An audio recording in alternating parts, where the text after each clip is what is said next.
नमस्कार, सूबा बोलेगा में आपका स्वागत है। मैं हूं आरिश अजहर आपके साथ। सूबा बोलेगा कार्यक्रम की तरफ आगे बढ़ेंगे, लेकिन उससे पहले इस बीच एक बड़ी खबर हम आपको बताने जा रहे हैं। आधा दर्जन गाड़ियों से पहुंची थी फोर्स। छापेमारी में नहीं मिला धनंजय सिंह। घर पर मौजूद नौकर अन्य कर्मचारी से पूछताछ जारी है। माफिया धनंजय सिंह के आवास पर छापा पड़ा है। शहर के शास्त्री नगर स्थित आवास पर छापेमारी की कार्रवाई की गई है। पूर्व सांसद धनंजय सिंह के आवास पर छापेमारी की कार्रवाई की गई है। लखनऊ पुलिस और एसटीएफ की संयुक्त टीम ने छापेमारी की। खबर इस वक्त आपको बता रहे हैं, छापेमारी में धनंजय सिंह मिला नहीं है। ये तस्वीरें आप देख सकते हैं जब घर पर छापेमारी की गई। ये सीसीटीवी फुटेज है। धनंजय सिंह की तलाश की जा रही है, लेकिन धनंजय सिंह कहाँ है ये पता नहीं। माफिया धनंजय सिंह के आवास पर छापेमारी की कार्रवाई की गई है। जौनपुर से आपको खबर बता रहे हैं। पूर्व सांसद धनंजय सिंह के आवास पर छापेमारी की गई। लखनऊ पुलिस एसटीएफ की संयुक्त छापेमारी की गई है।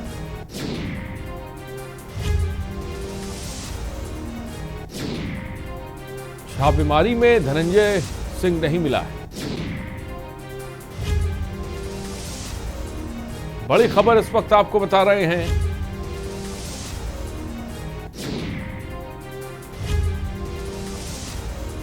कुछ दिनों पहले गुपचुप तरीके से धनंजय सिंह की रिहाई और उसके बाद पुलिस की छापेमारी।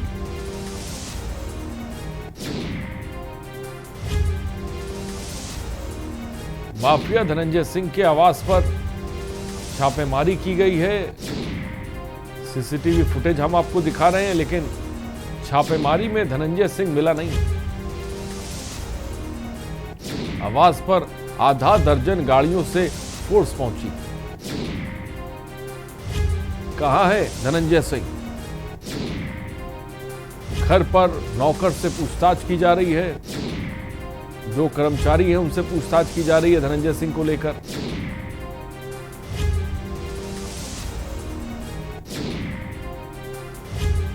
लेकिन कुछ दिन पहले सुबह सुबह धनंजय सिंह के गुर्गे उसे जेल से ले गए थे और उसके बाद पुलिस ने जबरदस्त तरीके से पूरी फोर्स के साथ आधा दर्जन गाड़ियों के काफिले के साथ छापेमारी की कार्रवाई की है धनंजय सिंह। घर पर नौकर मौजूद है, अन्य कर्मचारी भी हैं जिनसे पूछताछ धनंजय सिंह को लेकर की जा रही है।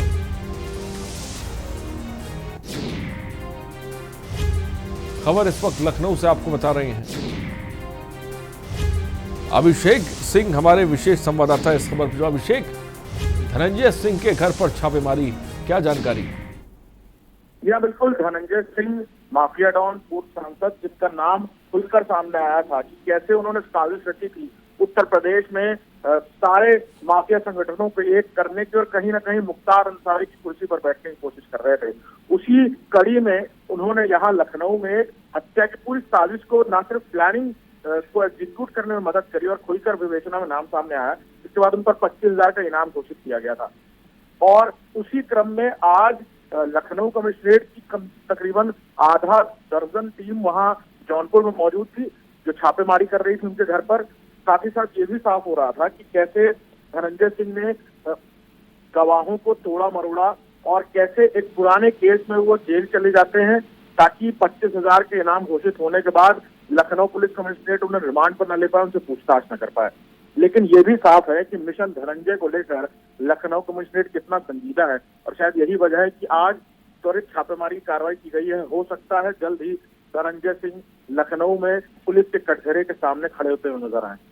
लेकिन अभिषेक, धनंजय सिंह कहाँ है, इसके बारे में क्या कुछ जानकारी मिल पा रही? छापेमारी की कार्रवाई तो हम देख रहे हैं, सीसीटीवी फुटेज सामने है जहां पर घर के कुछ लोगों से पूछताछ की जा रही है, लेकिन धनंजय सिंह कहाँ है, इसके बारे में कोई खबर? यह सूत्रों के हवाले से जो जानकारी मिली कि पुलिस को ये बात देर शाम पता चली थी कि धनंजय सिंह की आखिरी लोकेशन जौनपुर में है या फिर वो जौनपुर के किसी आसपास के इलाके में मौजूद है, लिहाजा सबसे पहले शुरुआत उनके घर पर की गई है।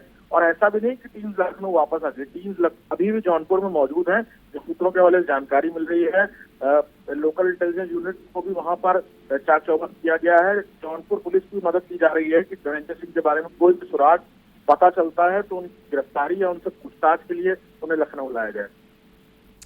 बहुत बहुत शुक्रिया अभिषेक तमाम जानकारी के लिए। तो खबर इस वक्त आपको लखनऊ से बता रहे हैं, पूर्व सांसद धनंजय सिंह के घर पर छापेमारी की गई है। जैसा कि अभिषेक हमें जानकारी दे रहे हैं, हो सकता है जल्द ही धनंजय सिंह को लखनऊ लाया जाए, लेकिन फिलहाल धनंजय सिंह कहाँ है ये अभी तक किसी को नहीं पता है। फिलहाल पुलिस ने घर पर छापेमारी की गई है, वो तस्वीरें हम आपको दिखा रहे हैं जहाँ पर सीसीटीवी फुटेज आप देख सकते हैं। बड़ी तादाद में फोर्स घर पर पहुंची और नौकर और जो कर्मचारी है उनसे पूछताछ जो है वो की गई है। छापेमारी में धनंजय सिंह फिलहाल मिला नहीं है।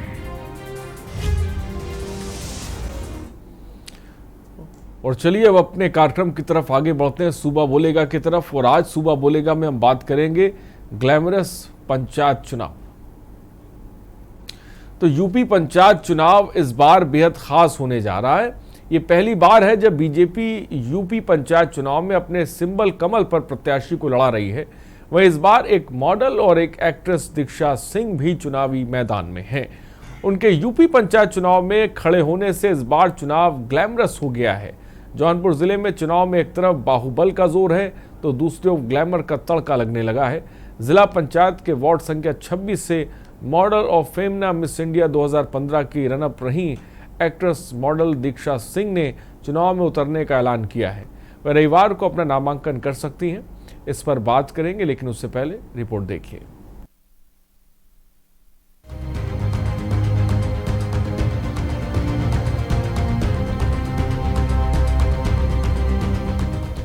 बॉलीवुड के सितारे यूं तो लोकसभा के चुनाव में अपनी किस्मत आजमाते दिख गए हैं।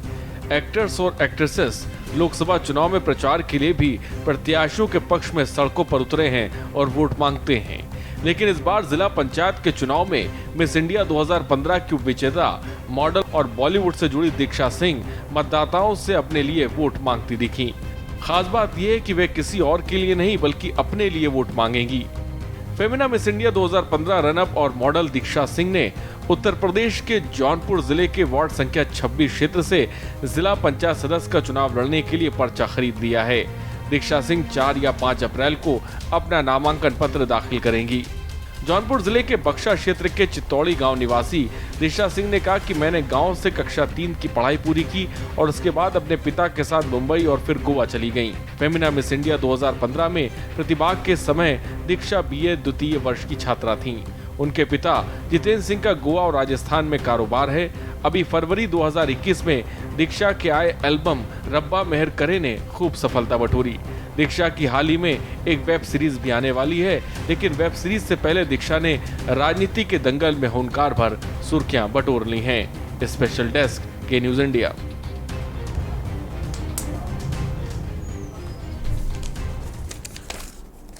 तो जी हाँ, चुनावी मैदान में मॉडल एक्ट्रेस दीक्षा सिंह फेमिना मिस इंडिया 2015 की रनअप है और कक्षा 3 तक गांव में ही उन्होंने पढ़ाई की। बदलाव की सोच से ये चुनाव लड़ रही हैं वो, और गोवा राजस्थान में पिता का कारोबार है। आने वाली दीक्षा की वेब सीरीज भी है जिसको आप लोग देखेंगे। लेकिन फिलहाल पंचायत चुनाव में ग्लैमरस तड़का जिसे कह सकते हैं वो देखने को मिल रहा है और इसी पर हम चर्चा करेंगे। नंबर्स लगातार फ्लैश हो रहे हैं, आप कॉल कर सकते हैं, अपनी बात को रख सकते हैं। और सीधे हमारे संवाददाता अजीत गिरी जौनपुर से इस वक्त हमारे साथ जुड़ रहे हैं। अखिलेश मिश्रा राजनीतिक विश्लेषक इस वक्त हमारे साथ जुड़ गए हैं। अखिलेश सिंह प्रदेश उपाध्यक्ष प्रधान संगठन लखनऊ से इस वक्त हमारे साथ जुड़ गए। आप सबों का बहुत बहुत स्वागत है। सबसे पहले सीधे अजीत गिरी के पास चलते हैं। अजीत गिरी, जौनपुर की बात करें तो जौनपुर के वार्ड संख्या 26 से जिला पंचायत सदस्य का चुनाव का पर्चा जो है वो खरीद लिया है मॉडल दीक्षा सिंह ने। ग्लैमरस तड़का जिसे कह सकते हैं वो देखने को मिलेगा इस पंचायत चुनाव में। और जो सबसे पहले जौनपुर की बात करी जाए तो वहाँ से फिलहाल क्या जानकारी है आपके पास? जी, मैं आपको बता दूं कि जिस तरह से दीक्षा सिंह ने पर्चा खरीद लिया है और उन्होंने अपना नामांकन आज किया है, वहीं बक्सा से बाहुबली पूर्व सांसद धनंजय सिंह की पत्नी भी दूसरे वार्ड से लड़ रही हैं। तो कहीं ना कहीं अलग अलग वार्ड से लड़ रही हैं, तो राजनीतिक गलियारों में बहुत चर्चा गर्म हो चुका है और चर्चा का विषय बन चुका है, क्योंकि दीक्षा सिंह जो कि तीसरी की पढ़ाई करके यहाँ से मुंबई अपने पापा के साथ जा चुकी थी और वहां से इन्होंने अपनी बीए की द्वितीय पढ़ाई पूरी करने के बाद इन्होंने वहां पर फिल्मी दुनिया में अपने पैर जमाए और फिल्मी दुनिया के बाद इन्होंने ग्लैमर की दुनिया में काफी नाम कमाया। गोवा भी गई और इनकी वेब सीरीज भी रिलीज होने जा रही है। और उसके बाद ये जौनपुर में आए, इन्होंने अपनी जौनपुर आकर इन्होंने सोचा कि जिला पंचायती के चुनाव में इस बार मैं पर्चा भर के अपने किस्मत को आजमाऊंगी और देखूंगी कि लोगों का कितना प्यार और साथ मिलता है और उसी हिसाब से मैं अपने क्षेत्र की और जनता का विकास के कार्य भी करूंगी। जी अजीत, लेकिन जौनपुर की लोगों से आपकी बात हुई जहाँ पे चुनाव जिस क्षेत्र से वो लड़ने जा रही हैं, साफ तौर पे जहाँ से पर्चा उन्हीं ने दाखिल किया है, वहाँ के लोग क्या महसूस कर रहे हैं कि मुंबई का एक चेहरा और जिसे कह सकते हैं कि जौनपुर की गलियों में वोट मांगेगा, इसको लेकर लोग क्या कह रहे हैं, किस तरह से उनकी प्रतिक्रियाएं आ रही हैं? जी, मैं आपको बता दूं कि लोगों का कहना ये है कि कुछ लोगों का तो कहना यह भी है कि जैसे कि कभी यहाँ पर रही नहीं है तो गांव की स्थिति को कैसे समझेंगी, गांव के विकास को कैसे जानेंगी, लोगों का दर्द दूर जितना दुख है दर्द है कैसे लोगों का बांटेंगी, क्या इनके लिए समझ पाना। क्योंकि एक प्रदेश से रहने वाली लड़की और अचानक से एक्ट्रेस लड़की जिसका काफी नाम हो और काफी फिल्मों में काम कर चुकी हो, काफी सीरियल में काम कर चुकी हो और अचानक से अगर गांव में आ जाती है चुनाव लड़ने के लिए, ये भी कहीं ना कहीं गांव में चर्चा का विषय बना हुआ है।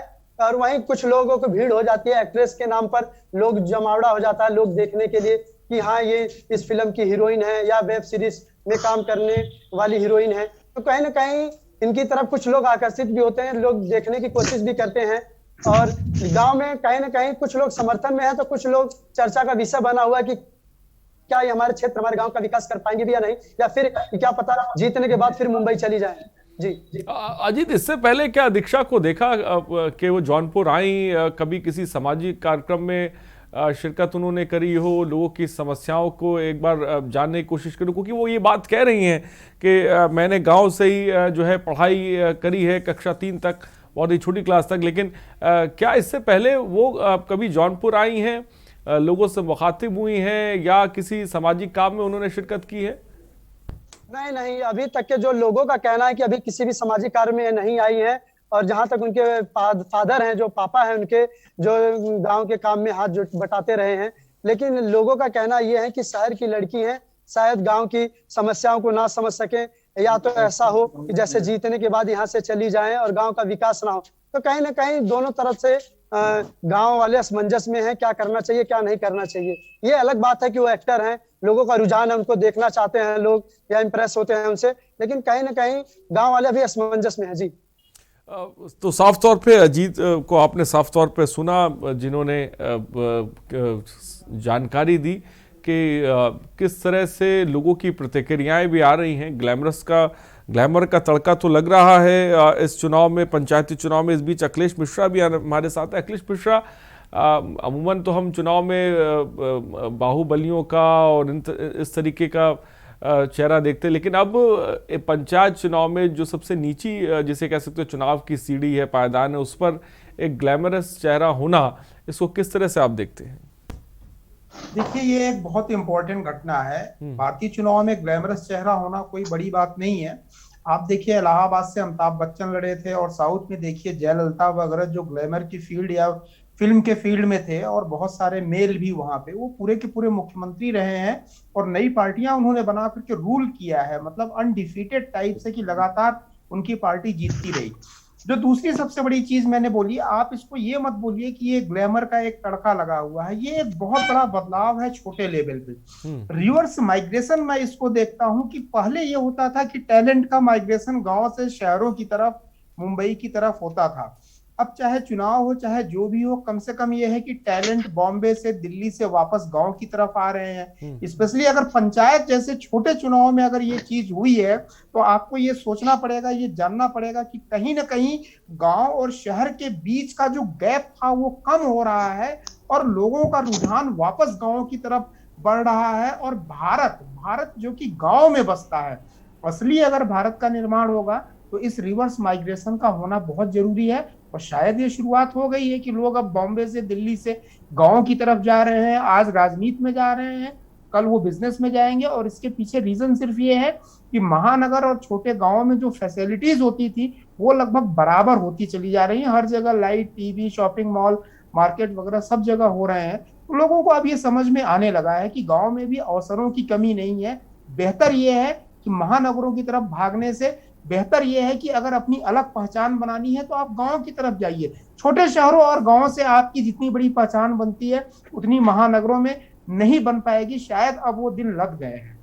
लेकिन अखिलेश, पहचान तो मिल जाएगी, लेकिन गांव की पहचान कैसे बनाई जाएगी ये भी अपने आप में बड़ी बात है। जो हमारे गांव पहचान खोते चले जा रहे हैं, लोगों का कहना है कि भाई महानगर की रहने वाली जमीनी जिसे कह सकते हैं हकीकत को कहाँ समझती हैं, कैसे पहचान दिला पाएंगी, क्योंकि वाकिफ ही नहीं है। इससे पहले तो कभी जौनपुर आना हुआ ही नहीं, अजीत जिस तरह से बता रहे हैं।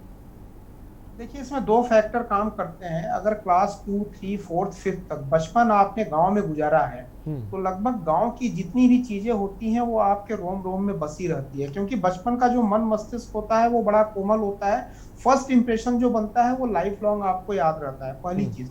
दूसरी चीज जो आपने बोली कि जब आदमी शहर में जाता है, बड़े शहरों में जाता है, तो कुछ स्पेशल स्किल भी डेवलप होता है। अगर आपके पास वो स्किल सेट है तो चैलेंजेस तो गांव में भी सेम है, आपको रोड, पानी, डेवलपमेंट, इन सब चीजों का।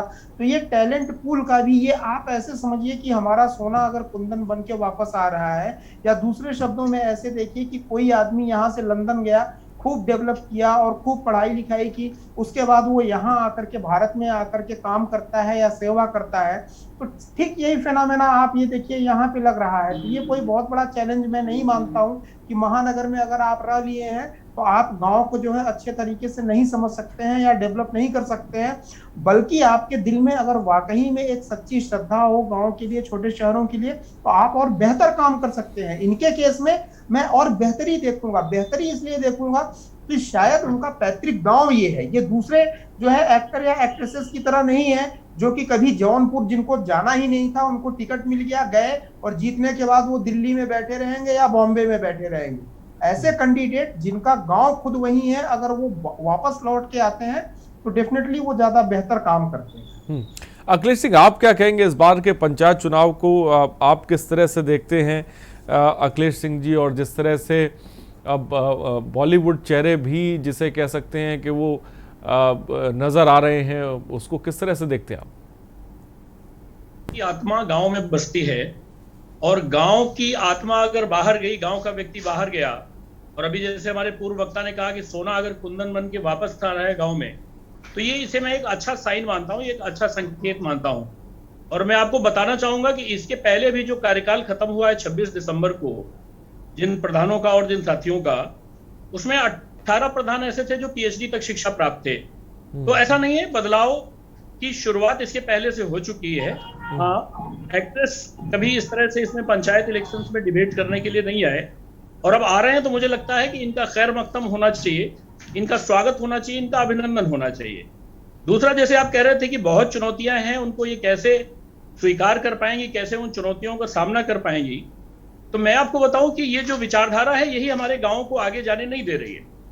जब हमारी कोई हैसियत नहीं होती है, जब हम पढ़े लिखे नहीं होते, हमारा बचपन होता है तो गांव में होते हैं, शिक्षा हुई, उसके बाद नौकरी मिली या व्यापार किया या कहीं अच्छे ग्लैमरस जॉब में गए, और उसके बाद फिर हम अपने गांव को भूल गए। इसलिए हमने तो अपने गांव से जो लेना था वो ले लिया, लेकिन जो हमें रीपे करना था, जो प्यार मिला, जो दुलार मिला, जो संरक्षण मिला, उन सब चीजों के बदले हमें अपने गांव को पे करना चाहिए। तो मैं मानता हूं कि ये पे बैक करने के सिलसिले की एक शुरुआत है, और ये भारतीय प्रजातंत्र के लिए, ग्रामीण जनमानस के लिए, पंचायती राज व्यवस्था के लिए यह एक उदाहरण बनेगा। बहुत सारे उदाहरण आपने समाज में देखे। मैं लखनऊ से हूं, और यहाँ लखनऊ में एक लतीफपुर गांव है, एमसीए प्रधान हुई और उन्होंने पूरे गांव को चेंज कर दिया। उन्होंने ग्लोबल विलेज बनाया और 5 साल के कार्यकाल में उन्होंने तकरीबन 20 करोड़ रुपए के काम अलग अलग विभागों से लाके अपने गांव में कराए।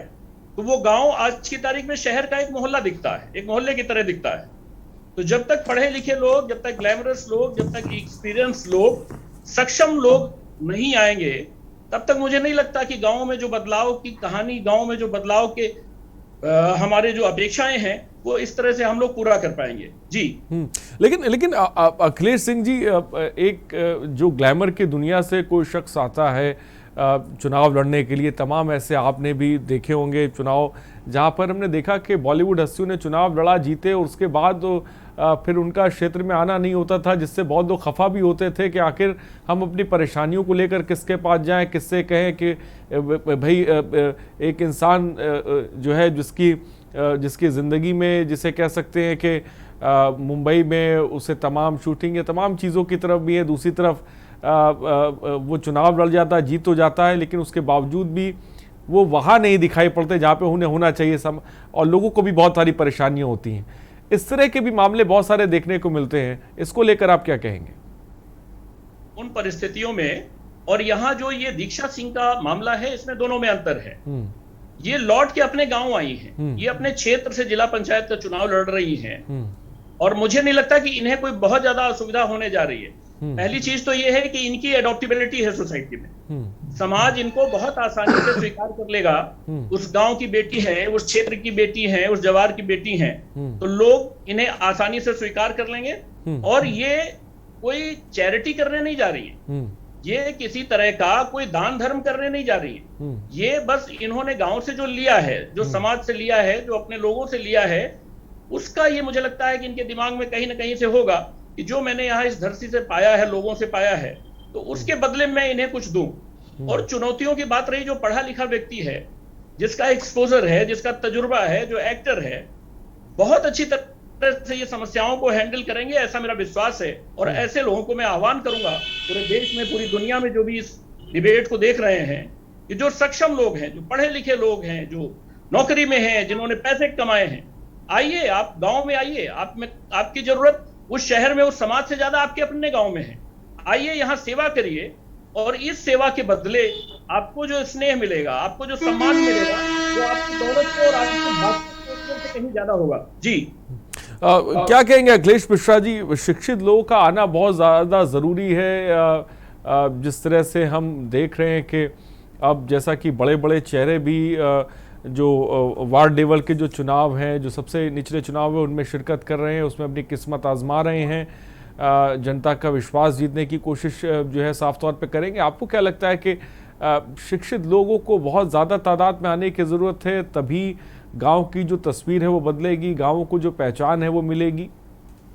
बिल्कुल, देखिए मैं आपको बता दूं, अभी ये डिबेट शुरू होने के पहले आप बुलेटिन चला रहे थे कि माफिया धनंजय सिंह के यहाँ छापा पड़ा है, लेकिन वो मिला नहीं है। क्या अगर शिक्षित लोग, योग्य लोग पॉलिटिक्स में नहीं आएंगे तो वहाँ एक वैक्यूम रहेगा, टैलेंट का अभाव रहेगा।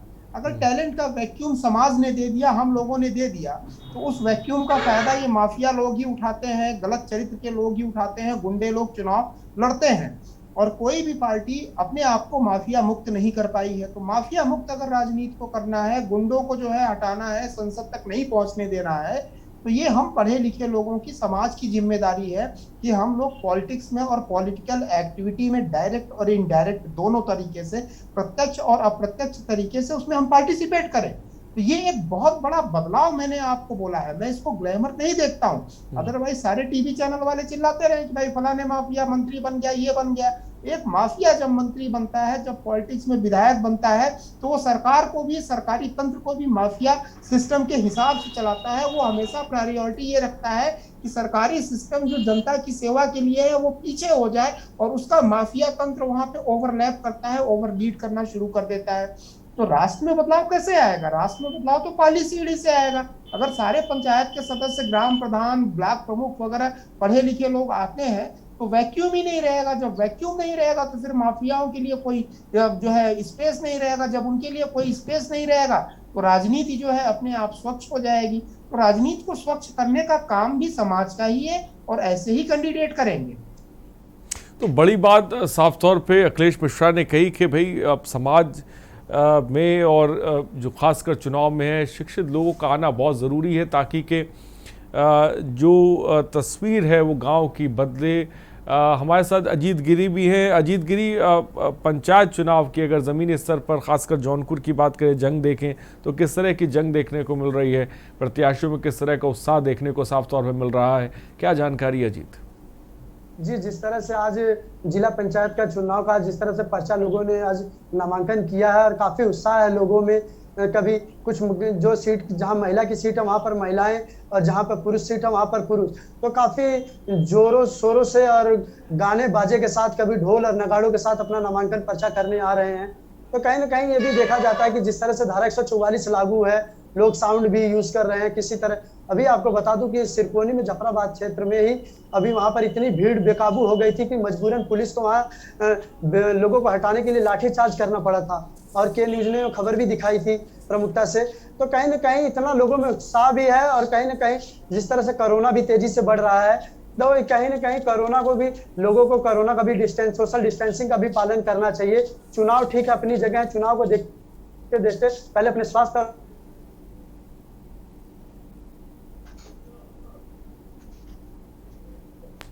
हाँ, अजीत, क्या मेरी आवाज़ आप तक पहुंच रही है?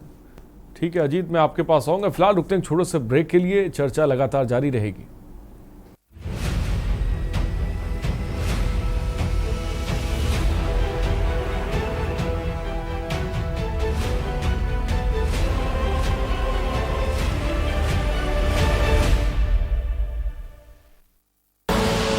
आप देख रहे हैं के न्यूज, खबरों का सारथी। उत्तर प्रदेश में योगी सरकार अपने दावे और वादे पर खरी उतरी है। अपने दमदार काम से प्रदेश में विकास की गति देते हुए यूपी को संवार रही है। यूपी में जो 70 सालों से नहीं हुआ, उसे योगी सरकार ने 4 सालों में कर दिखाया है। राजकीय विद्यालयों में आधुनिक तकनीक के माध्यम से शिक्षा, प्रतियोगी छात्रों को कोचिंग की सुविधा के लिए मुख्यमंत्री अभ्युदय योजना। बीते 70 सालों में सबसे अधिक विकास योगी सरकार में हुआ है। आगामी 50 सालों के लिए हेल्थ इंफ्रास्ट्रक्चर का आधार तैयार किया। 15 लाख से अधिक लोगों का कोरोना वैक्सीनेशन। आयुष्मान योजना में 1.18 करोड़ परिवारों को 5 लाख का कवर दिया। 40 लाख से अधिक प्रधानमंत्री आवास की स्वीकृति और निर्माण। 4 सालों में 4 लाख से ज्यादा युवाओं को सरकारी नौकरी। गन्ना किसानों को 1.25 लाख करोड़ का रिकॉर्ड भुगतान। 341 किलोमीटर लंबे पूर्वांचल एक्सप्रेसवे का तेजी से निर्माण। 2 करोड़ 61 लाख शौचालयों का निर्माण कराया। योगी सरकार ने विकास की दृढ़ इच्छा शक्ति से अपने काम के दम पर यूपी की तस्वीर बदल कर रख दी है। काम दमदार, योगी सरकार। खुदी को आजमाया है तो ये अंदाज आया है। खुदी को आजमाया है तो ये अंदाज आया है। तुम में भी मैं हूं, शुद्ध प्लस पान मसाला। आप देख रहे हैं के न्यूज, खबरों का सारथी।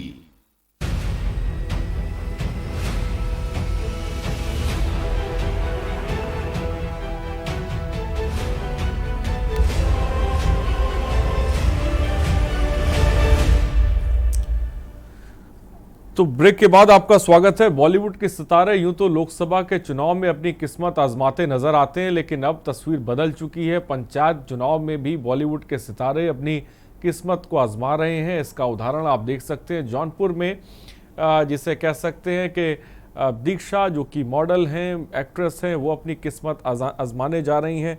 जौनपुर की वार्ड संख्या 26 ज़िला पंचायत सदस्य का चुनाव लड़ने के लिए उन्होंने पर्चा भी खरीद दिया और खबरें हैं कि 4 से 5 अप्रैल को वो अपना नामांकन दाखिल करेंगी। अजीत गिरी भी हमारे संवाददाता। अजीत, आपने प्रत्याशियों के बारे में जिक्र किया कि भाई भीड़ भाड़ देखने को मिल रही है, क्योंकि कोरोना काल चल रहा है। क्या प्रोटोकॉल का सही तरह से पालन किया जा रहा है? जौनपुर की बात की जाए क्या जानकारी है इसको लेकर अजीत? जी, अगर प्रोटोकॉल की बात करें तो जहां जिला अधिकारी मनीष कुमार सिंह लगातार अधिकारियों को सख्त निर्देश भी दे रहे हैं और लगातार मीटिंग भी कर रहे हैं कि सोशल डिस्टेंसिंग का लगातार पालन किया जाए और कोई भी व्यक्ति बिना मास्क लगाए लाइन में ना खड़ा हो, सोशल डिस्टेंसिंग के साथ मास्क लगाए और सैनिटाइजर करे। जितने भी सरकारी दफ्तर है हम वहां पर भी सबको निर्देश दे दिया गया है जिला अधिकारी द्वारा कि हर जगह सैनिटाइजर हो। लेकिन कहीं ना कहीं जो निचले स्तर पे अधिकारी हैं तो कहीं ना कहीं बड़ी लापरवाही हो रही है। जैसे कि आज जिला पंचायती का चुनाव का जो नामांकन करने व्यक्ति आए हुए, इतनी भीड़ लगी हुई, सोशल डिस्टेंसिंग खुलेआम धज्जियां उड़ाई जा रही हैं लगातार। और लेकिन कहीं ना कहीं जिस तरह जिला अधिकारी या जौनपुर पुलिस अधीक्षक कभी हर तहसील हर क्षेत्र में भ्रमण कर रहे हैं, लेकिन शहर में भी देखने को मिला कि सोशल डिस्टेंसिंग की पूरी धज्जियां उड़ाई जा रही है। प्रशासन का किसी को कोई फिक्र नहीं है, न ही पुलिस का डर है। तो कहीं ना कहीं अगर देखा जाए तो ये बहुत बड़ी लापरवाही है। और इसी तरह कोरोना जौनपुर में भी बहुत तेजी से पसार रहा है, अपना पैर पसार रहा है और लगातार कोरोना के केसेस जौनपुर में भी बढ़ रहे हैं। तो कहीं ना कहीं लोगों को ये समझना भी पड़ेगा कि कोरोना से मजाक ना करें और लगातार सोशल डिस्टेंसिंग का पालन करें, अपने हाथों को सैनिटाइजर करें। लेकिन कहीं ना कहीं लोग लापरवाही कर रहे हैं और कुछ अधिकारियों की भी लापरवाही। अगर अधिकारी भी सख्त हो जाए तो लगता है कि लोगों को मजबूर, अगर अधिकारी अगर सख्त हो तो कहीं ना कहीं लोगों में भी कुछ बदलाव जरूर दिखेगा। जी, तो साफ तौर पे अजीत ने जानकारी दी कि भाई कोरोना काल भी चल रहा है और दूसरी तरफ प्रत्याशी जो हैं वो ज़बरदस्त तरीके से, क्योंकि नामांकन जिसे कह सकते हैं 3 अप्रैल से शुरू हो रहा है और कई जगहों पर जिसे कह सकते हैं प्रत्याशी अपना पर्चा भी साफ तौर पे दाखिल करेंगे। लेकिन उमेश जैन मेरठ से इस बीच एक दर्शक है। उमेश, क्या कहना चाहेंगे आप? जी नमस्कार साहब। जी नमस्कार उमेश, बोलें। हाँ, मैं ये कहना चाहता हूँ कि पंचायत चुनाव में मैं ये कहना चाहता हूँ। हाँ बोलिए। मैं ये कहना चाहता हूँ कि पंचायत चुनाव में ग्लैमर के आने से गांव का विकास तेजी से होगा और अमीर लोगों को भी यहाँ पर आना चाहिए और हीरो जो हैं उन्हें भी आकर पंचायत चुनाव लड़ना चाहिए, जिससे गांव का विकास तेजी से हो सके। ठीक है, बहुत बहुत शुक्रिया उमेश हमसे जुड़ने के लिए। साफ तौर पे अखिलेश सिंह जी, आपने सुना उमेश एक दर्शक जुड़े थे, उनका कहना है कि बॉलीवुड से लोग आते हैं तो गांव का विकास बहुत तेजी से होगा अगर पंचायत चुनाव में किस्मत आजमाते हैं अपनी। नहीं, जाहिर सी बात है कि बहुत सारे काम के लिए पंचायतों में फंड्स नहीं होते हैं। मेरा मानना है कि ये जो हाई प्रोफाइल लोग हैं इनके अपने कॉन्ट्रैक्ट्स होते हैं, इनका अपना स्किल होता है।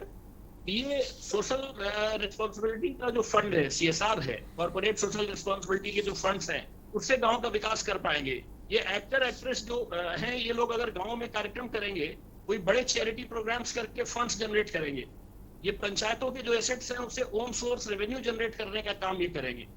तो जो असल पंचायती राज का सपना भारत में देखा जा रहा है, संविधान में जो रूप देखा गया प्रजातंत्र का और गांव की सरकार का, तो ये लोगों के बगैर, समर्थ और शिक्षित लोगों के बगैर वो संवैधानिक सपना मुझे नहीं लगता है कि पूरा हो पा रहा था। तो ये एक अच्छा साइन है, एक अच्छा संकेत है और एक उदाहरण बनेगा मेरी समझ से हिंदुस्तान में, जो ये साबित करेगा कि जो अच्छे लोग हैं, जो पढ़े लिखे लोग हैं, सक्षम लोग हैं, उन्हें अपने गांव में आकर के अपने गांव की सेवा करना चाहिए। और पंचायती राज व्यवस्था में जो लोग जुड़े हुए हैं, ऐसा नहीं कि बड़ा छोटा पद है, गांव में लगभग वही अधिकार प्रधान को है जो देश में प्रधानमंत्री को है, राज्य में जो मुख्यमंत्री को अधिकार है, तकरीबन सारे अधिकार गांव में को प्राप्त होते हैं। तो ऐसा नहीं है, एक छोटे देश की तरह, एक छोटे प्रदेश है और उसे आगे ले जा सकते हैं। और बहुत सारे प्रधान साथियों ने, बहुत सारे लोगों ने उत्तर प्रदेश में इस बार अच्छा काम किया है और उन्होंने माइलस्टोन्स खड़े किए हैं। जब अभी मैंने चर्चा किया, लखनऊ का एक गांव है लतीफपुर, इसी तरह से एक लालपुर गांव है लखनऊ में, एक सिद्धार्थ नगर का गांव काफी चर्चा में। इस तरह से उदाहरण लोगों के सामने आ रहे हैं और ये वही गांव है जहाँ के प्रधान, जहाँ के लीडर्स पढ़े लिखे, सक्षम और अच्छे लोग हैं। जी, बहुत अच्छी बात अखिलेश आपने कही। फिलहाल चंद्र प्रकाश कुरुक्षेत्र से इस बीच एक दर्शक है। चंद्र प्रकाश जी, क्या कहना चाहेंगे आप? खान भाई नमस्ते। जी नमस्कार, बोलिए।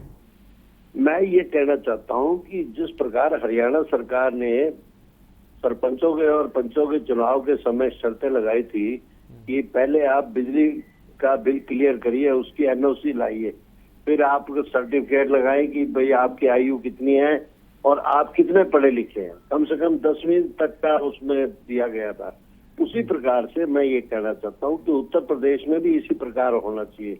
उसमें एक शर्त ये भी होनी चाहिए कि आप बाहुबली तो नहीं है, आप कहीं गुंडागर्दी या आपके ऊपर किसी प्रकार के केस तो नहीं चल रहे।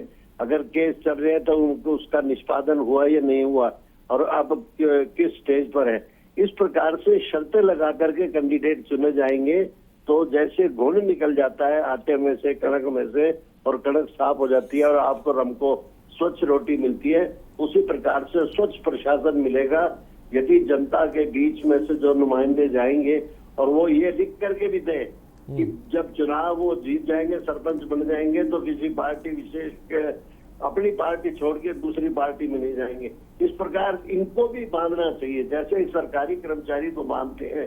जैसे सर आप एक न्यूज चैनल पर है तो आप उस न्यूज चैनल की मर्यादा का निर्वहन करते हैं, उसी प्रकार से जब जो सरपंच बन जाए तो जनता की जो डिमांड हो उसको वो पूरा करें। प्राय कर मैं देखता हूँ, मैं खुद के गाँव में रहता हूँ, मैंने ट्राई कर देखा है कि सरपंच सुनते नहीं है, मगर पढ़ा लिखा आदमी जब वो सरपंच को सुनाता है तो वो सुनता है और वो करता है काम।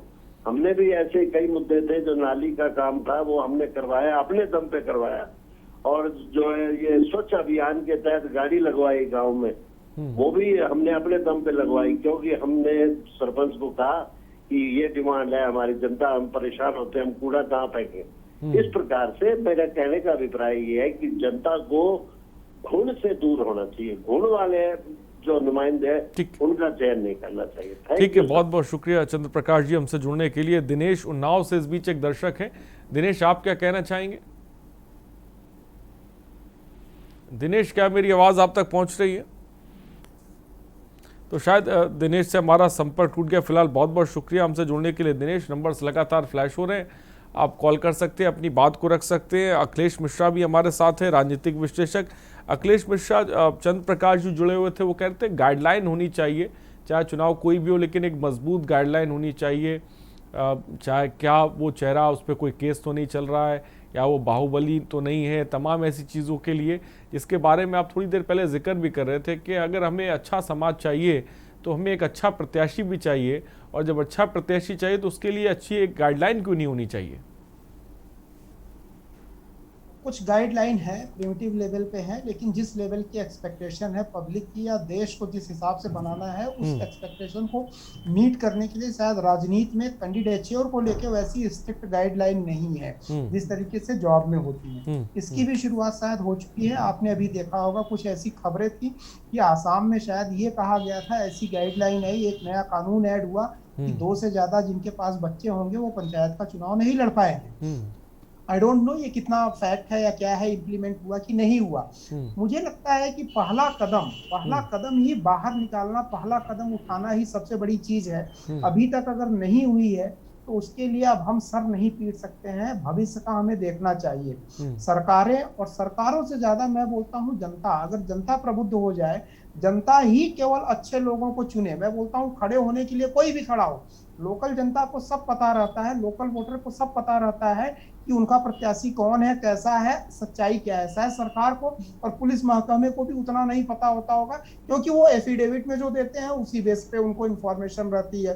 तो पहला कर्तव्य यहाँ पे देखिए, मैं आपको बता दूं, जनता का होता है। अगर जनता प्रबुद्ध हो जाए, जैसे ये एक प्रबुद्ध जनता का उदाहरण है कि कोई आदमी बॉम्बे से आके अपने गांव में चुनाव लड़ रहा है। ऐसे पहले भी बहुत सारे केसेस हुए हैं, बहुत सारे ग्राम प्रधान के चुनाव में बहुत सक्सेसफुल कैंडिडेट रहे हैं, अच्छा काम किया है। तो पहले तो मैं ये बोलूंगा कि जनता की प्रथम जिम्मेदारी होती है खड़े होने को। कोई भी चुनाव में खड़ा हो, कोई भी कैंडिडेट हो, जनता सब जानती है, तो जनता ही उन लोगों को बैन कर दे। कोई अगर कोशिश भी करे तो उस कोशिश को, उस गलत कोशिश को जनता निष्फल कर सकती है। रही बात सरकारों की जो जिम्मेदारियां हैं, भारतीय पॉलिटिक्स का नेचर ऐसा है कि यहाँ लेट लतीफी बहुत है, बहुत सारे और लिमिटेशंस हैं, स्वार्थ होते हैं। लेकिन मैं उम्मीद करता हूँ कि कम से कम एक ऐसी strict guideline top to bottom, मतलब बॉटम टू टॉप अगर देखा जाए तो वो होनी चाहिए, ग्राम प्रधान से लेकर प्रधानमंत्री के पद तक के लिए होनी चाहिए, और उम्मीद करता हूँ कि ये होगा।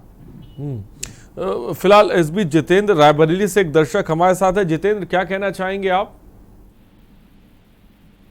जितेंद्र, क्या मेरी आवाज आप तक पहुंच रही है? अपनी बात को रखें जल्दी से। ठीक है, ब्रजेश लखनऊ से इस बीच एक दर्शक है। ब्रजेश, आप क्या कहना चाहेंगे? अरे सर, जितेंद्र नहीं, ब्रजेश लखनऊ से। जी जी, बोलिए ब्रजेश जी, बोले। जी, मेरा कहने का मतलब ये है कि जो इस समय पंचायती चुनाव, ब्रजेश जी टीवी की तरफ ध्यान मत दीजिए, जल्दी से अपनी बात को रखें। पंचायत के चुनाव इस समय हो रहे हैं हमारे यहाँ लखनऊ में, पूरे प्रदेश में, जिसमें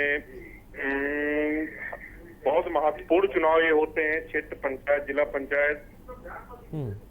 जी ठीक है, अपनी बात को रखें जल्दी से। ठीक है, बहुत बहुत शुक्रिया हमसे जुड़ने के लिए ब्रजेश। जो भी दर्शक हमें कॉल कर रहे हैं या अपनी बात रखने की कोशिश कर रहे हैं, वो टीवी के वॉल्यूम को कम रखिए, तभी आपकी बात हम तक पहुंच पाएगी। लेकिन जैसा कि मैं समझ पाया ब्रजेश जी क्या कहना चाहते थे, अखिलेश सिंह जी, एक दर्शक ब्रजेश जुड़े हुए थे, वो कह रहे थे कि भाई इसमें कोई दो राय नहीं, हर चुनाव बहुत महत्वपूर्ण होते हैं और ये भी चुनाव बहुत महत्वपूर्ण होते हैं, लेकिन जिस हिसाब से हम देखते हैं कि इसमें बाहुबली, अपराधी, गुंडे, इस तरीके के लोग बहुत बड़ी तादाद में नजर आते हैं, क्या इसके लिए एक स्ट्रिक्ट गाइडलाइन की जरूरत है? नहीं, जैसे अभी अपराध की बात हो रही थी, तो ये हमारी गाइडलाइन में ऑलरेडी है कि वो नैतिक अधमता का अपराध साबित हुआ व्यक्ति चुनाव नहीं लड़ सकता है। मॉरल टर्पिट्यूड का कोई केस अगर किसी पर हुआ है और वो दोषित व्यक्ति को हम चुनाव से रोकते हैं। और बहुत सारी दरअसल जनता की नेताओं से, प्रत्याशियों से तो बहुत सारी अपेक्षाएं हैं, लेकिन अपनी जो उनकी जिम्मेदारी है उसमें वो खरे नहीं उतरते। बहुत अच्छी बात कही अखिलेश मिश्रा जी ने कि जनता के हाथ में सारी कमान है जनतंत्र की, तो जनता ऐसे बुरे लोगों को क्यों चुनती है? उन्हें नकार दें, उनका बहिष्कार कर दें। दूसरी बात यह है कि राज्य सरकार इस बात पर विचार कर रही है कि 2 से ज्यादा बच्चे जिनके हैं उनको पंचायत चुनाव से रोका जाए। मुझसे भी संगठन का नेतृत्व करने के नाते मुझसे भी इसमें इनपुट लिया गया था। कुछ राज्यों का अध्ययन भी कराया है यूपी सरकार ने कि कहाँ किस तरह की व्यवस्था है। तो निश्चित ही आगे चलकर ये जो पंचायती राज संस्थाएं हैं, इनमें अच्छे लोग आए, अच्छे लोग चुने जाएं और बहुत सारे प्रतिबंध लगाए जाएं। उसी तरह से जिला पंचायतों और ब्लॉक प्रमुखों की चुनाव सीधे जनता से कराने की भी एक पहल यहाँ उत्तर प्रदेश में हुई है। और मैं समझ सकता हूँ कि अगले जो चुनाव होंगे, हो सकता है कि उसमें ये तमाम सारे सुधार इम्प्लीमेंटेशन के लेवल पर आ जाए, अमल में आ जाए, और दिन पर दिन अब लोग सजग हो और आगे आ रहे हैं इन सब चुनावों में पंचायती राज व्यवस्था से जुड़ने के लिए, और गांव को सर्व करने के लिए लोग आगे आ रहे हैं। जी, तो बड़ी बात अखिलेश सिंह ने कही कि ये भी गाइडलाइन तो बनी हुई है, लेकिन हम ये देखते हैं कि उसके बावजूद भी जनता की तरफ से ही प्रत्याशी ऐसे चुने जाते हैं, तो ये ध्यान देने की ज़रूरत है। अजीत गिरी भी हमारे साथ है। अजीत, एक तरफ एक बॉलीवुड का चेहरा है, शिक्षित चेहरा है, जैसा कि हमारे साथ जो गेस्ट बैठे हुए हैं वो भी कह रहे हैं कि भाई जो महानगरों के लोग होते हैं वो गांव में या वार्ड में बेहतर तरीके से काम कर सकते हैं, कि वो चीज़ों को समझते हैं। लेकिन इस बीच जौनपुर के अंदर अगर हम बात करें किस तरह के प्रत्याशी नज़र आ रहे हैं, बाहुबली और अपराधी जिस तरह से अमूमन चुनाव में देखते हैं, क्या इस पंचायत चुनाव में उसी तरह के लोगों की तादाद किस तरह की देखने को मिल रही है? तो जौनपुर में अगर आपको बता दूं तो जौनपुर में कई तरह के लोग भी चुनाव लड़ रहे हैं और लोगों को टिकट भी मिला है। जैसे आपको बता दूं कि कई क्षेत्रीय से जो अपराधी भी रह चुके थानों में, उनके कई मुकदमे हैं, या SC/ST के मुकदमे हैं, तो उन लोगों को भी टिकट मिला है और चुनाव लड़ रहे हैं। हालांकि जनता उन्हें नकारती है या उन्हें स्वीकार करती है, उनको समय ही बताएगा। लेकिन कहीं ना कहीं देखा जाए, आपको बता दें कि आज ही श्रीकला में जो पूर्व सांसद धनंजय सिंह की पत्नी है, उन्होंने भी अपना पर्चा भरा है आकर कचहरी जाकर। तो कहीं ना कहीं इस तरह अगर देखा जाए तो काफी लोग बढ़ चढ़कर हिस्सा ले रहे हैं। कोई किसी बैनर तले तो कोई निर्दलीय, किसी मतलब किसी न पार्टी या निर्दल चुनाव लड़ रहे हैं लोग। लेकिन अब ये जनता को तय करना होगा कि उनका वोट सही जाएगा या गलत जाएगा, सही किसे चुनना है किसे नहीं चुनना है, क्योंकि जनता को सही चुनने का अधिकार है। और ये एक दिन का कोई खेल नहीं, ये पूरे 5 साल का है। जनता किस गद्दी पे बैठाती है, ये पूरा 5 साल अब उनको तय करना है कि वो विकास करेगा या गुंडागर्दी करेगा। लगभग यही देखा जाता है कि लोग चुनाव जीतने के बाद अक्सर क्षेत्र में नजर नहीं आते। कि जौनपुर में अगर जिला पंचायत की बात करूं तो लगभग कुछ काम होते हैं तो कुछ अधूरे रह जाते हैं। लेकिन जनता इस बार उठ चुकी है, इस बार मन बना चुकी है कि सही आदमी को ही वोट करना है। जी तो अब अजीत गिरी ने साफ तौर पे जानकारी दी, बड़ी तादाद में ऐसे भी लोग हैं जिन पे कई मुकदमे दर्ज हैं, उसके बावजूद भी वो नामांकन दाखिल कर रहे हैं। लेकिन हम ये चाहते हैं कि प्रत्याशी ऐसा आप चुने जो ईमानदार छवि का हो, ईमानदार हो, आपके जिसे कह सकते हैं वार्ड के, आपके इलाके का वो विकास कराए। ये बहुत ज़्यादा ज़रूरी, इस पर हम चर्चा कर रहे हैं।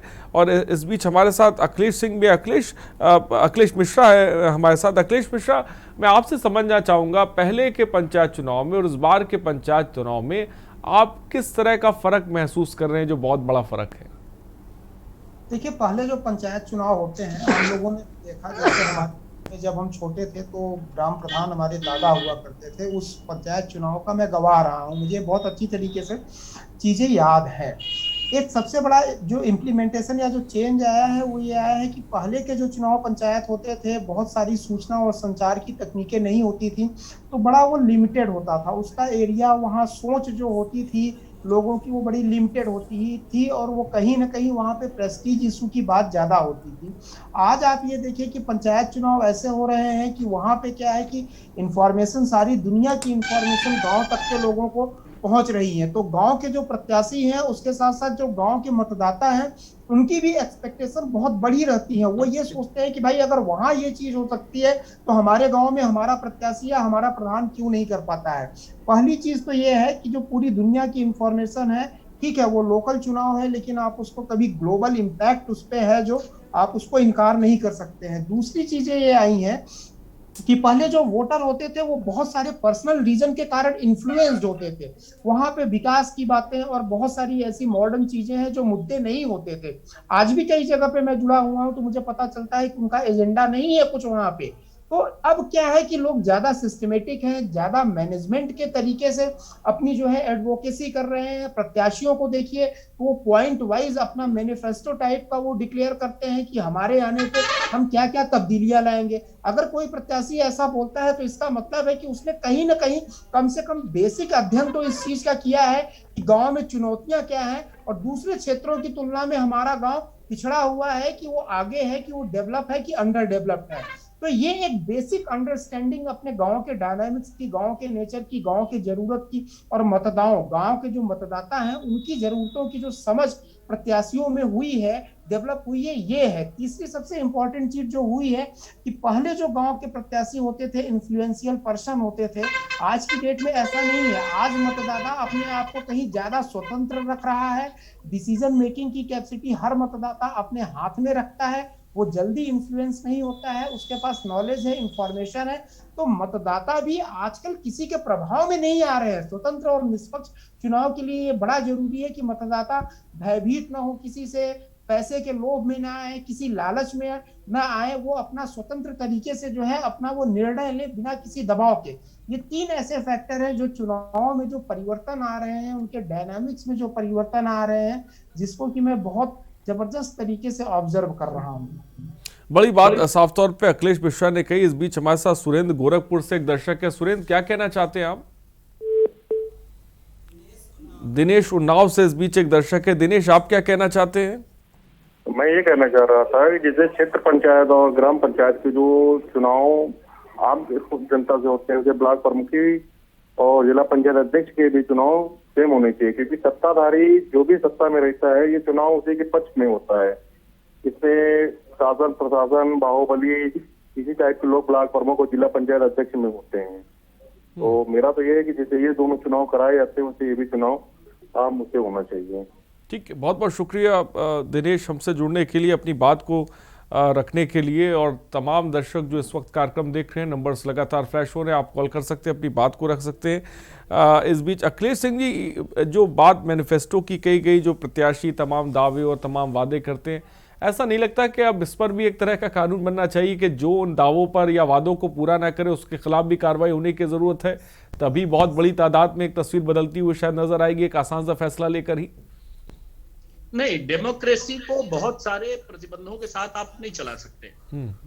अब आप देखें कि इसमें सस्टेनेबल डेवलपमेंट गोल्स की बात हो रही है, इस समय पर कैपिटा इनकम की बात हो रही है, हैप्पीनेस इंडेक्स की बात हो रही है। तो ये जो पैरामीटर्स हैं, जो अंतरराष्ट्रीय मानक हैं विकास के, खुशहाली के और स्किल डेवलपमेंट के पैरामीटर्स पर, जीवन कैसे अच्छा हो लोगों का, कैसे बेहतरी आए, कैसे रोजगार जनरेट हो, कैसे इनकम जनरेट हो। तो इन बहुत सारे पैरामीटर्स पर काम करने के लिए हमें पढ़े लिखे लोगों की जरूरत है।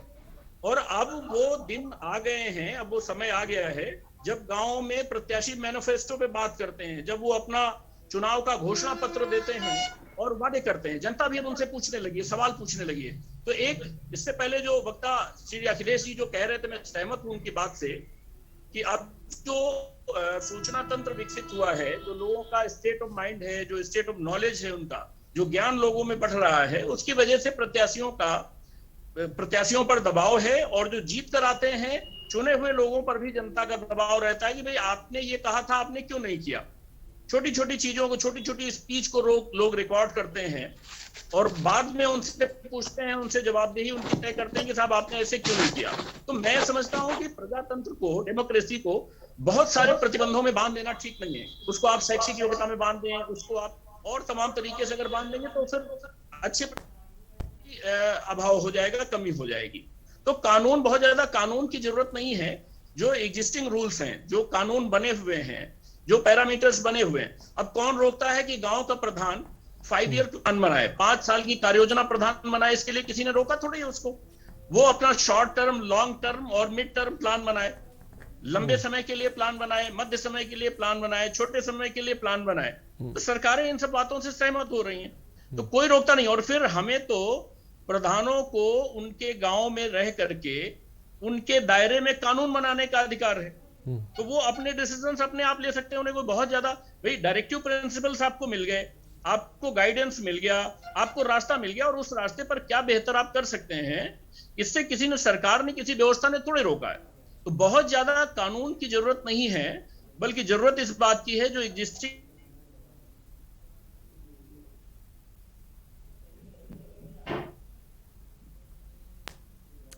अखिलेश सिंह जी, आपकी आवाज नहीं आ रही, हो सकता है शायद म्यूट हो गया है। मैं चाहूंगा कि उसको अनम्यूट कर दें।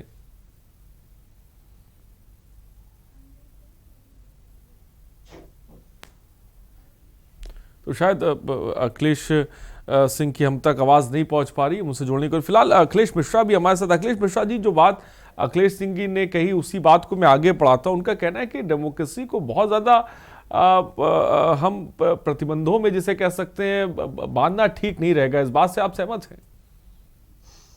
देखिए, ये इसका कॉन्सेप्चुअल लेवल पे आप इसको मैं एक्सप्लेन कर देता हूँ, समझ लीजिए। प्रतिबंध वहां लगाए जाते हैं, नियम और कानून वहां लगाए जाते हैं जहां सोसाइटी या समाज जो है सेल्फ डिसिप्लिन नहीं होता है। आत्म संतुलन, आत्म नियंत्रण, आत्म चरित्र, ये सब शब्द हमारी सभ्यताओं में रहे हैं। आप याद करिए वैदिक काल को या राम और इन सब चीजों को, वहां पे कानून बनाने की वजह, तब तो भाई पुराने टाइम में तो कोई लिखित संविधान होता नहीं था, कोई पॉलिसिंग की इस तरीके से मॉडर्न व्यवस्था होती नहीं थी। तो वहां पे हमने माइक्रो लेवल का मैनेजमेंट किया था, पब्लिक के ऊपर, क्राउड के ऊपर, कि हमने उनके अंदर चरित्र डेवलप किया था। जितने कानून बनाने पे जितनी चीजें आप इंप्लीमेंट करेंगे, उसको हमने उसकी रिस्पॉन्सिबिलिटी बताई थी कि आपको गाली गलौज नहीं करना है, असभ्य व्यवहार नहीं करना है, दूसरों के रुपए पैसे या समाज में अराजकता आपको जो है नहीं फैलाना है। तो ये दो पक्ष इसके हैं। देखिए, पूरी दुनिया में कानून और संविधान से हर देश भरा हुआ है। आप सोमालिया वगैरह देखिए या बहुत सारे ऐसे मुस्लिम देश देखिए, वहां पे भी संविधान है, कानून है, लेकिन अराजकता रुक नहीं रही है। तो यहाँ पे चरित्र निर्माण राष्ट्र का, राष्ट्र के व्यक्तियों का और बच्चों का होना चाहिए। राष्ट्रीय चरित्र निर्माण पे मैं ज्यादा फोकस करता हूँ, रेदर देन कि आप हर दिन कानून बनाते जाए। कानून की कमी है क्या, आप मुझे बताइए ना। संविधान में देखिए, हर अपराध को डिफाइन किया गया है, हर अपराध के लिए कानून है, और कानून बनाने की भी लिमिटेशन होती है। कुछ ना कुछ लूप होल रह ही जाता है, अपराध करने के बाद भी अपराधी छूट जाता है। दोनों तरफ से हमें देखना चाहिए, कानून बने और एक्यूरेट कानून बने, उसका इम्प्लीमेंटेशन हो। उससे बेहतर यह है कि निप इन द बट कि हम एक राष्ट्रीय चरित्र का निर्माण करें, जहां पे सारे आदमी अपने आप ही सेल्फ डिसिप्लिन हो। अगर रेड लाइट देख के मैं अपने आप गाड़ी रोक देता हूँ या सारे लोग रोक देते हैं, तो वहां ट्रैफिक पुलिस खड़े करने की क्या जरूरत है। ये जो पुलिसिंग की फैसिलिटी है, सुविधा है, ये तो सेकेंडरी सुविधा है। मैं तो बोलता हूं कि एक डेवलप या जिस देश का राष्ट्रीय चरित्र बहुत अच्छा होता है, वहां तो पुलिस डिपार्टमेंट होना ही नहीं चाहिए। वहां क्राइम भी कंट्रोल होने चाहिए सोसाइटी के द्वारा, कि क्राइम ना हो। और ये पहले होता था, हम अपने बच्चों को बोलते थे या अभी भी बोलते हैं कि भाई गलत मत करो, अगर किसी ने गलत किया तो घर में ही उस बच्चे को डांट पड़ती थी। या गांव में पंचायत की जो व्यवस्था थी, आप देखिए गांव में ही अगर कोई ऐसा विवाद होता था तो गांव के लोग मिल करके ही उसको सुलझा लेते थे। अब नुकसान देखिए क्या है, नुकसान ये है कि अब गांव में पंचायतें नहीं रही, अब गांव की छोटी छोटी समस्याएं सुप्रीम कोर्ट तक पहुंच जाती हैं। एक किसान आदमी या एक गांव का रहने वाला आदमी अगर ये मान लिया जाए कि उसकी इनकम कम है, तो उसकी तो जिंदगी भर की कमाई केवल कोर्ट कचहरी में चली जाती है और फैसले होते हैं 20 साल 25 साल के बाद। तो इन दोनों पहलुओं को, दोनों कॉन्सेप्ट पे ध्यान देना चाहिए। कानून बनाना भी जरूरी है, लेकिन हर चीज कानून के ऊपर डिपेंड नहीं, इतनी पुलिसिंग की फैसिलिटी भी नहीं है कि कानून को इम्प्लीमेंट हर जगह करवाया जाए। आत्मचरित्र, राष्ट्रीय चरित्र का निर्माण होना, और इमीडिएट लेवल पे, बेसिक लेवल पे अगर गांव में कोई घटना हुई है तो गांव में ही पंचायत की व्यवस्था करके 10 लोगों को बुला करके उसका फैसला हो जाना चाहिए। ठीक है, तो अच्छी बात, तो बड़ी बात अभिषेक मिश्रा जी ने कही। फिलहाल वक्त की थोड़ी सी कमी है। अजीत गिरी बहुत बहुत शुक्रिया, अखिलेश मिश्रा आपका बहुत बहुत शुक्रिया, अखिलेश सिंह जी आपका बहुत बहुत शुक्रिया हमसे जुड़ने के लिए, अपनी बात को रखने के लिए। तो शिक्षित चेहरों का आना चुनाव में बहुत ज़रूरी है, और उसके साथ साथ जैसा कि हमने समझा कि एक अच्छी मानसिकता भी बहुत ज़रूरी है, क्योंकि कभी कभी शिक्षित लोग होते हैं वो भी भ्रष्टाचार में पड़े होते हैं। तो एक अच्छा ज़हन, अच्छी मानसिकता के साथ भी जिसे कैसा आना बहुत ज़रूरी है। और सबसे बड़ी चीज़ ये है कि मतदाता को अपने मत का सही तरह से इस्तेमाल करना चाहिए। चेहरा कोई भी हो सकता है, लेकिन हमें अपनी वोट की चोट की अहमियत को समझने की ज़रूरत है, और अच्छे प्रत्याशी को ही, जिसे कह सकते हैं, वो जिताने की ज़रूरत है। तभी समाज बदलेगा, तभी गांव बदलेगा, और तभी वार्ड बदलेगा। फिलहाल सुबह बोलेगा में तय बने रहिए हमारे साथ। नमस्कार।